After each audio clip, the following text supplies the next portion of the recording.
امیر المومنین خلیفۃ المسلمین حضرت سیدنا فاروق اعظم لوگ کانپ رہے ہیں نام سے.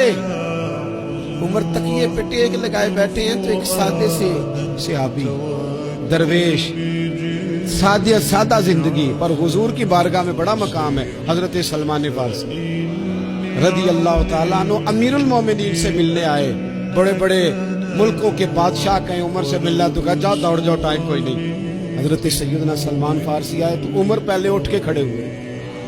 پھر وہ اپنا تکیہ نکال کے تو حضرت سیدنا سلمان فارسی کو پیش کیا. حضرت سلمان نے تکیہ دیکھا, آنکھوں میں آنسو آ گئے. کہنے لگے سچ کہا تھا میرے رسول کریم, سچ کہا تھا میرے محبوب کریم صلی اللہ علیہ وسلم, سچ کہا میرے نبی پاک نے. وجد ہو گیا, بار بار یہ جملہ دہراتے. حضرت عمر کہنے لگے سلمان کچھ بتا نا, کیا کہا نبی پاک نے؟ تو فرمانے لگے عمر میں نے حدیث سنی تھی پر یہ کب مجھے پتا تھا کہ میری زندگی میں اس کا عملی مظاہرہ بھی دیکھوں گا. فرمایا بول بھی دے سلمان فارسی, کیا فرمانا چاہتے ہیں؟ حضرت سلمان فارسی عرض کرنے لگے امیر المومنین میں نے اپنے کانوں سے سنا, میں نے خود حضور کی زبان نے فیض ترجمان سے اپنے کانوں سے سنا.